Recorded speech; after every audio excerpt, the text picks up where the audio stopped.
अस्सलाम वालेकुम।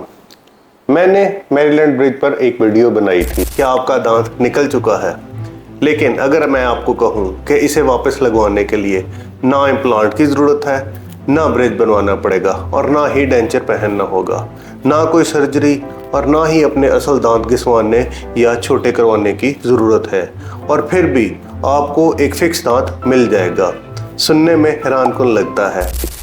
और इसके बाद मुझे बहुत सारे सवालात आए, सर क्या ये वाकई स्ट्रॉन्ग है, कितने साल चलता है, और क्या ये इम्प्लांट का मुतबादिल है, और इसके नुकसानात क्या हैं।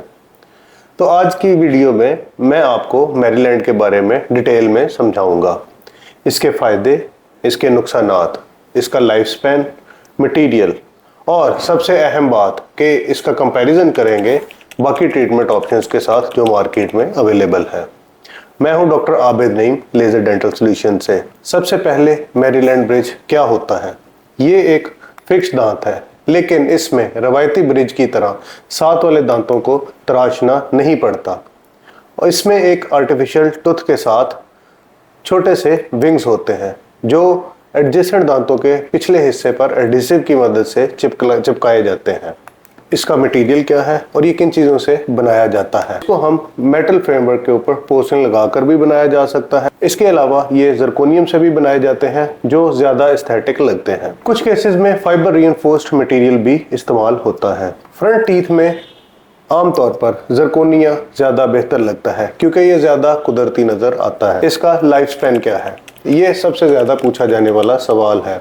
आमतौर पर मैरीलैंड ब्रिज 5 से 10 साल तक आराम से चल सकता है, लेकिन ये डिपेंड करता है बाइट की स्ट्रेंथ पर, ओरल हाइजीन पर, और इस बात पर कि पेशेंट कितनी एहतियात कर रहा है। ब्रिज की सही केयर के साथ इसे ज़्यादा भी चलाया जा सकता है, लेकिन इम्प्लांट जितना लॉन्ग टर्म नहीं है। अब बात करते हैं मैरीलैंड ब्रिज के एडवांटेजेस पे। इसके लिए कोई सर्जरी नहीं की जाती, दांत कम से कम मुतासर होते हैं, जल्दी मुकम्मल हो जाता है और निस्बतन कम खर्च है। फ्रंट के दांतों में अच्छी एस्थेटिक्स आती है और ये मुकम्मल तौर पर फिक्स होता है। इसके नुकसानात में सबसे बड़ा नुकसान ये है कि ये हर केस में सूटेबल नहीं होता, ज़्यादा ज़ोर बर्दाश्त नहीं कर सकता, ख़ास तौर पर हार्ड बाइटिंग में प्रॉब्लम आ सकती है और इसके उतरने का रिस्क होता है। पीछे के दांतों में आमतौर पर ये रिकमेंड नहीं किया जाता और कभी कभार इसको दोबारा सीमेंट करना पड़ता है।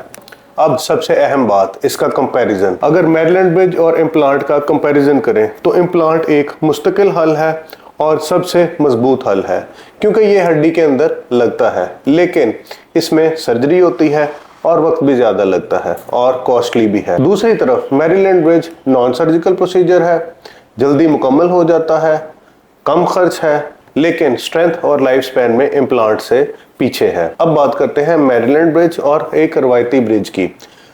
रवायती या ट्रेडिशनल ब्रिज में साथ वाले दांतों को घसाना ज़रूरी होता है, जो कि एक बहुत बड़ा नुकसान है, जबकि मैरीलैंड ब्रिज में दांत तकरीबन महफूज रहते हैं और इनकी सिर्फ मिनिमल प्रिपरेशन की जाती है। ट्रेडिशनल ब्रिज बहुत ज़्यादा मजबूत है और पीछे के दांतों में बेहतर काम करता है। अगर हम मैरीलैंड ब्रिज और डेंचर का आपस में मुआवजा करें तो डेंचर रिमूवेबल होता है और मरीज़ अक्सर कहते हैं कि उन्हें खाने पीने में, बोलने में मुश्किलात का सामना करना पड़ता है और ये बार बार उतारना और चढ़ाना पड़ता है। मैरीलैंड ब्रिज फिक्स्ड होता है, ज़्यादा कंफर्टेबल होता है, लेकिन डेंचर सस्ता होता है और तकरीबन हर केस में इस्तेमाल किया जा सकता है।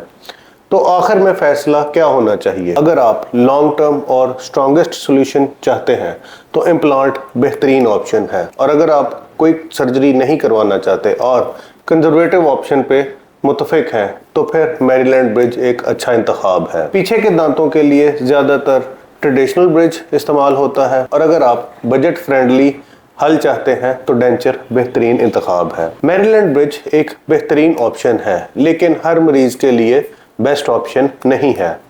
सही ट्रीटमेंट वही है जो आपकी बाइट, कंडीशन और एक्सपेक्टेशंस के मुताबिक हो, इसलिए हतमी फ़ैसला हमेशा अपने डेंटिस्ट के मशवरे से करें। अगर आपको ये वीडियो मुफीद लगी हो तो इसे लाइक करें, चैनल को सब्सक्राइब करें और इसे ज़रूर शेयर करें ताकि ज़्यादा से ज़्यादा लोग सही मालूमात के साथ बेहतरीन फ़ैसला कर सकें। बहुत शुक्रिया।